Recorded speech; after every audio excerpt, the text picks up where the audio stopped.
Hello ladies and gentlemen, welcome back. This is HD Starcraft and I'm back for the final game of this set in the quarterfinals of DreamHack Summer 2013. In the top right hand corner of the map, allow me to introduce the Red Zerg player. He has numerous accomplishments under his belt. It is Startail Life.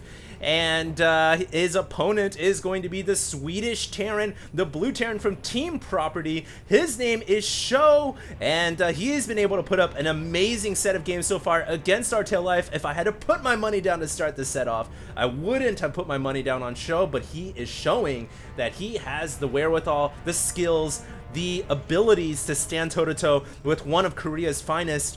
And we are now in game 3. This is the final game of the set, and both of these guys I'm sure are going to be giving it their all here, and I am told that this third game on Star Station is one that you do not want to miss. I'm told this is a very good game, so I'm very excited to bring you guys game 3 here. Strap yourselves in. And it is going to be a cross spawn, as Startail Life is in the top right hand corner and Sjow in the bottom left hand corner, which always makes me want to say I hope it's going to be a long game. I love long games in StarCraft 2. I do love short games as well, as long as they have a lot of action, obviously.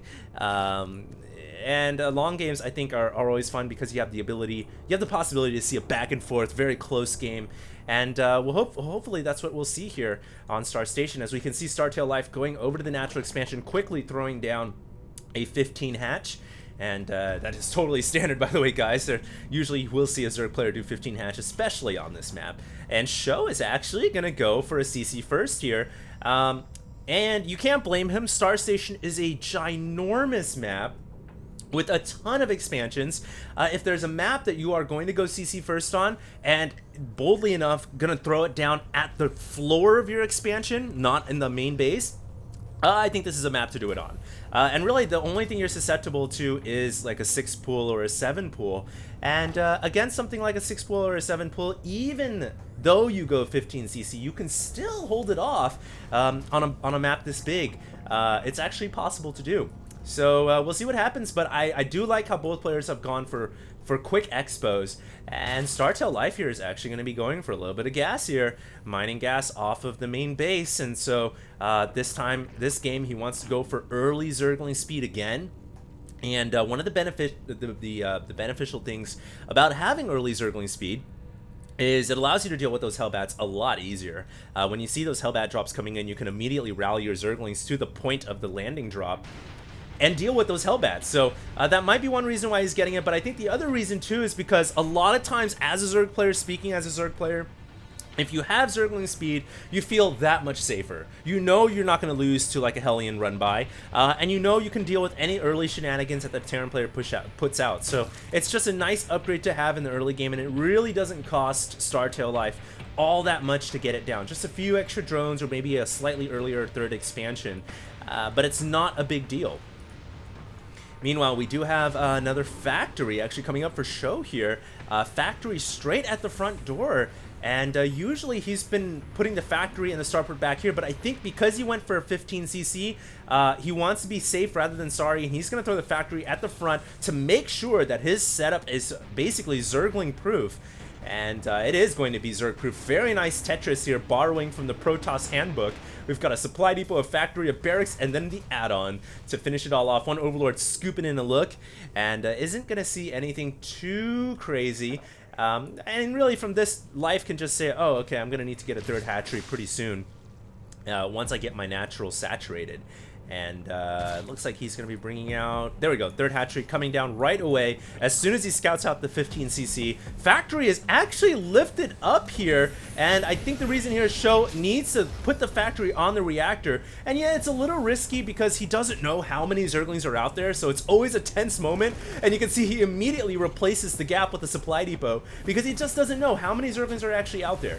And he could, you know, a lot of Terran players have just straight lost the game because they'll lift the factory or switch an add-on in their wall at the wrong point in time. But you know, Sjow was definitely paying attention to his front door there, and now he's going to be able to pump out Hellions 2 at a time, effectively negating going for a second factory. You just get to pump 2 Hellions right away, and of course once that armory finishes, he'll be able to make 2 Hellbats.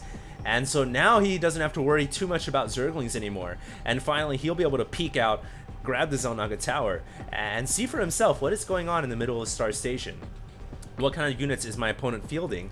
And will I need to send in some, will I need to go for an attack pretty soon, or will I have to defend an attack? Meanwhile, we do actually have a Roach Warren on the way from Life. Uh-oh. That's a pretty early Roach Warren. Now, I'm not sure if Startail Life is planning. I don't think he's planning to go for a mass Roach attack. It would be a little awkward. I don't know how he just got those Zerglings into the main base, though. What in the world is going on here? How did those 4 Zerglings get in the main base? It's totally beyond me. The wall must have been lowered momentarily because these Zerglings are now inside the Terran main, and they just got a full scout as to what is going on. They even delayed the macro CC from coming up by killing off the SCV. And a big mistake right here from Sjow, I think, to lower his wall. He is going to try to counter with some Hellions to find out what's going on. And speaking of what I was saying before, there are 6 Roaches on the way, but I don't think this is for any type of crazy, awkward Roach attack. It's just Roaches purely for defense. And there's nothing wrong with that. When you're dealing with Hellions and Hellbats, of course, you want to have some Roaches because you are highly resistant to fire-based damage. And actually, here comes Sjow right now. He's going to be able to drop off those 4 Hellions right into the main base, but it looks like Startail Life is here with an Overlord. He will see those Hellions, and he needs to get his Roaches into the main base immediately. Maybe pull the drones away and pull them towards the direction of the Roaches in order for them to be defended and safe. And here comes the Roaches, going to try to take out those Hellions, but at the same time, the Medevac was taking damage from the Queens, and Sjow has to pull the Medevac out of harm's way. So he does bring it to the back of the Zerg base.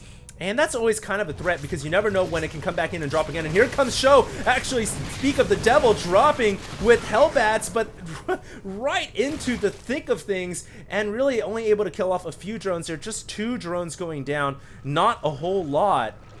But you know, these consistent Hellbat drops, while they don't look that devastating, even though it looks like they only call off a few drones, every time they come in, they really don't cost that much. The Hellbats only cost 100 each, obviously, so it's not a heavy investment.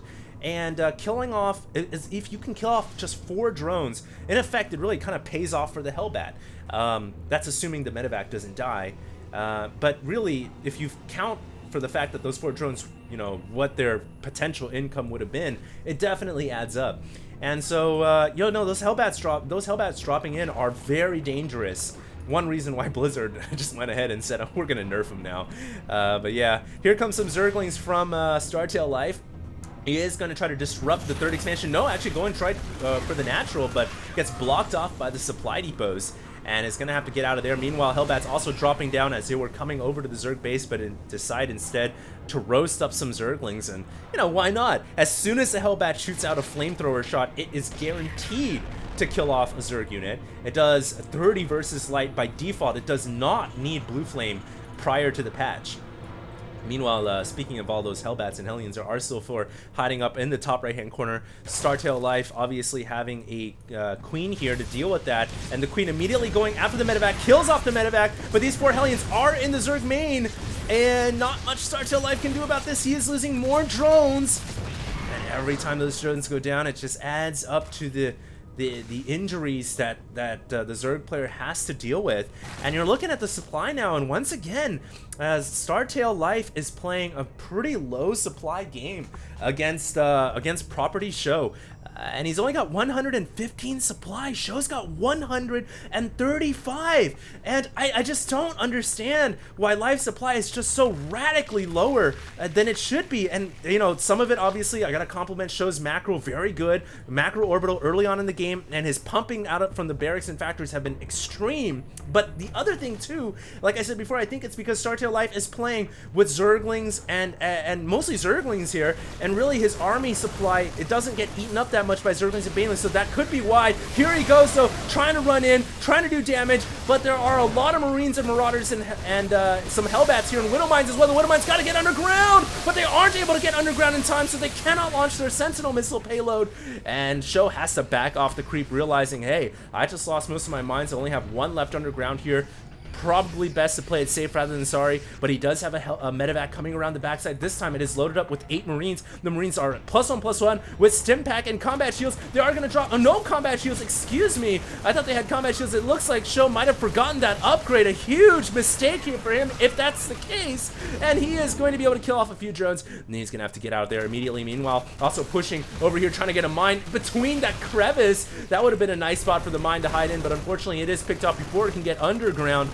His Marines are continuing to push out. Why doesn't he have combat shields yet? It's totally beyond me. I'm looking for the barracks with the tech lab. It's right here, and it looks like he just straight forgot to get combat shields. A huge mistake for the Swedish player Sjow. He does drop those 8 Marines once again through the back of the Zerg main, trying to pick off Zerg drones here wherever he can. Also attacking at the front door, trying to pick off the 4th hatchery, but life is all over it with mutas and Zerglings, and he's going to force these Marines and Marauders to hide into the medevacs and get the hell out of there. Meanwhile, though, Sjow also able to do a lot of damage back here, killing off hordes of drones, it looks like, and no defense at home for Startail Life, simply because his forces were dealing with that frontal assault. And really, at the end of the day, it's just a nice play by Sjow, because really what he did was a classic Terran 2-pincer strike, one on the ground, one by medevac, and if one attack fails, then the other surely it's going to have a higher chance to succeed. And you can see there that Life doing a really good job. Now adding on combat shields as he realized, hey, I didn't get combat shields yet, and that's really going to help these Marines quite a bit as he starts up the +3/+3 upgrade. Startail Life still doesn't have his Hive tech on down yet, and he really needs Hive in order to deal with this Terran army, which is starting to get a little bit out of control. Once again, dropping into the Zerg 4th expansion, killing off additional drones. But I've got to say, Life has been doing a pretty good job of keeping his drone count really nice and high. Yeah, he's been losing a lot of drones, but he's been replenishing them. And the units lost tab showing that both sides have been losing about even in terms of forces, so it's a very close game right now as both armies are getting close to max. And here comes Startail Life coming in with the mutas, the banelings, and roaches, but deciding during the battle to pull out. I guess he decided he didn't have enough forces, but he's gonna have to defend this hatchery. He cannot afford to lose it. Once again, just a tug of war here, a war of attrition as Sjow tries to take out this hatchery, spreading out his Marines against the banelings, reinforcing Marines coming in as well. What a game this is between these two top-notch Starcraft players. And will Sjow be able to kill off this hatchery? It's a continual battle. Both armies are upgraded at 2-2, but only Sjow has started 3-3. It is halfway done for him. If 3-3 finishes, I mean, this hatchery is most likely going to be kaput. Both players just trying to micro and sending in reinforcements wherever possible. And Life now realizing, hey, I'm out of banelings. I got to get more banelings on the map. A couple of medevacs straying a little too far away from these Marines. But oh, that baneling hits right at home. And it looks like Startail Life might just have enough in order to defend this. The hatchery hasn't taken additional damage yet. A couple of Widow Mines coming in here. Of course, that's the first thing that Startail Life wants to focus on, and he wasn't paying attention, didn't see the Widow Mine. The mine does detonate on the Mutapack, doing a considerable amount of damage. And oh, mate, I might have spoke too soon, ladies and gentlemen. It looks like maybe Startail Life will not be able to hold on to this hatchery as Property Sjow shows him what is up, and he kills off the hatchery, blows up the Mutalisk sky high. Extractor goes down to the floor, and these Marines are souped up on drugs. They're high on Widowmine life, and they are coming in here ready to kill off everything in sight. What is Startail Life gonna do? Gonna try to bring in some banelings, and is it enough? There's just constant explosions going on from banelings detonating and Widowmines launching off their sentinel missiles. It's kind of hard to keep track of everything that's going on, but as you can see on the minimap, both really Sjow is continuing to send in reinforcements no matter what. He's not giving up. Look at how many barracks he's got, just continually pumping out Marines like there's no tomorrow. And these Marines, I mean, really, they're just trying to break the back of Startail Life by applying continual pressure. They already killed off the critical, the crucial 4th expansion for the Zerg.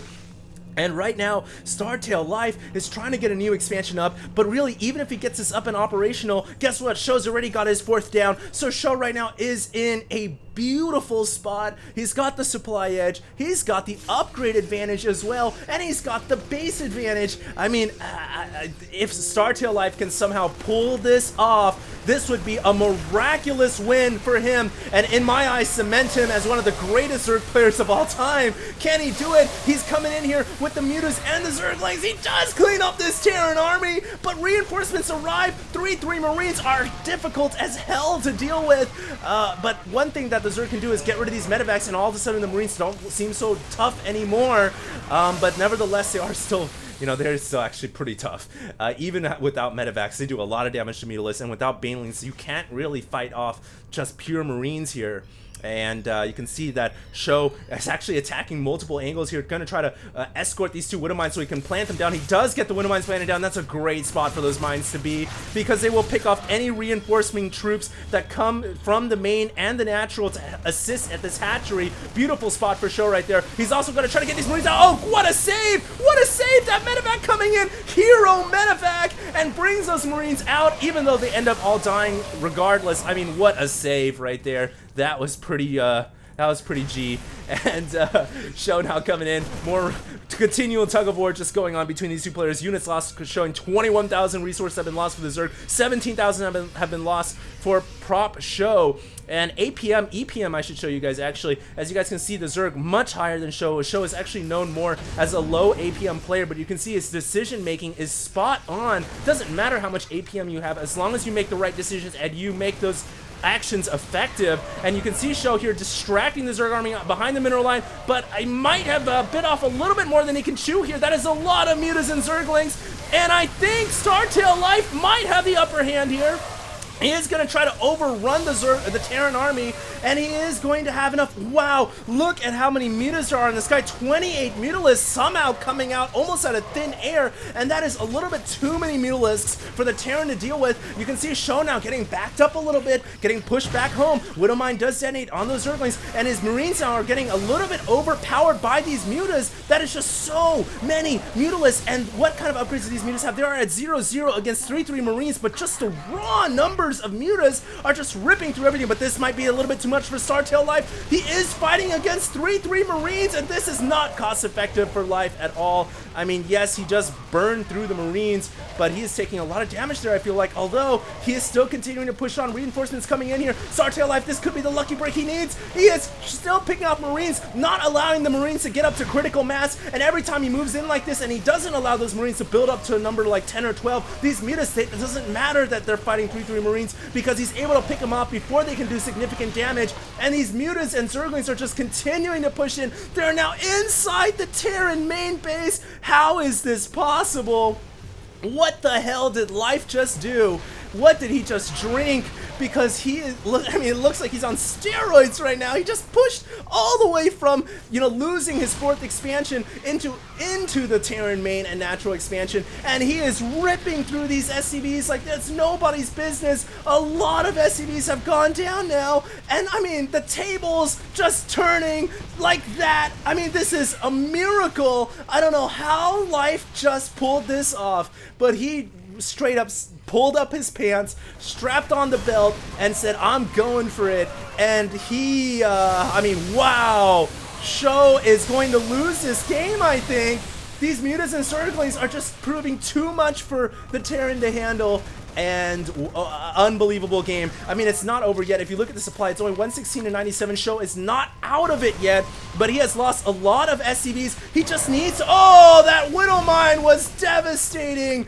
Oh my goodness, Marine Graveyard. And what Sjow really needs right now, I mean, besides that bad stroke of luck, he needs his Marines to clump up.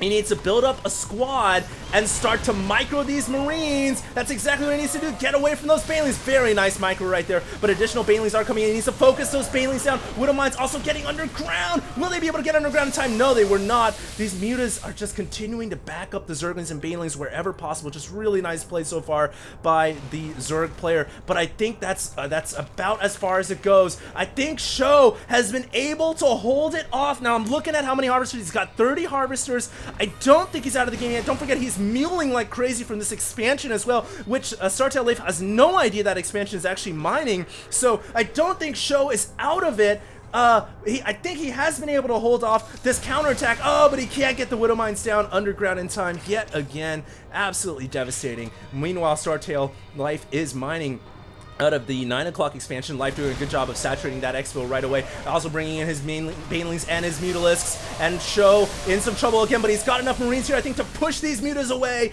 And the 3-3 upgraded Marines showing the Zerg what is up. Getting out of the base, they say. And it looks like Life has to pull away. So Life is going to retreat. And what a game. 106 supply to 107 supply. 37k resources lost to 31k. The traps that were set here a long time ago have been doing a ton of damage. Look how many kills they have. 24 kills on that mine and 10 kills on that one. Oh my god. And these two Widow Mines have paid off for themselves hugely. Finally, they're going to go down, but may we all remember the two mines, so erect a monument for them because they did their job very nicely for Sjow. And now Sjow is pushing out. He has claimed a new expansion, and with the orbitals he's actually got a ton of macro orbitals. He's able to instantly meal that up, and guess what? Every time a meal returns a patch of harvested minerals, that is a Marine, and so that's a lot of Marines that get pumped out. Oh, what a save by Sjow once again, picking up his Marines. Will he be able to get his Marines down on time? It looks like the Marines stemming up here, trying to hold off these Mutalisks, and they will be able to do it. Oh my god. And Sjow, just both players fighting for absolute life here because they know this is the final game of the quarterfinals. Whoever wins here wins the entire set, and I don't think you could ask for a more action-packed, a more intense game of StarCraft 2. This is one of the best ones I've done in recent memory. And Sjow here, he knows if he can kill off this 4th expansion, he's got this game in the bag, but he just lost a bunch of Marines to a Baneling detonation. Not good for him.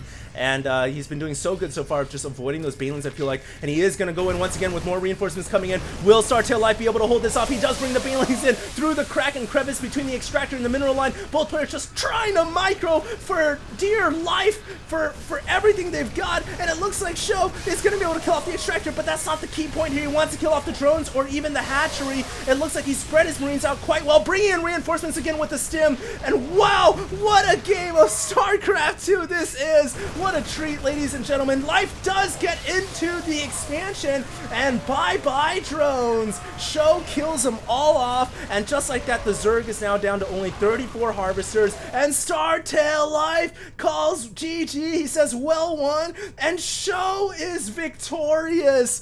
Oh, wow. That was a sick series, and what a sick ending to the game. And I mean, that was so back and forth. Literally, I thought that Life was going to lose the game, and then I thought he was going to win the game when the Mutas and Zerglings were inside the main base, and then I thought that Sjow was able to hold it off, and he was able to counterattack, and he was able to finally get the victory. Unbelievable. And I guess one thing that kind of sucks for Life is he never was able to get up to Hive Tech, which means his ground troops were at a disadvantage. He was capped at 2-2. On the ground. His Mutas had no upgrades whatsoever, so that just totally sucks against 3-3 Marines. But nevertheless, Startail Life played an amazing game, and he was able to somehow almost pull the comeback of the century. I mean, just an amazing set from both these guys. I hope you guys enjoyed. If you did, check me out on my YouTube, Facebook, and Twitter at HD Starcraft, and I'll see you guys in the next cast. This is HD, signing out.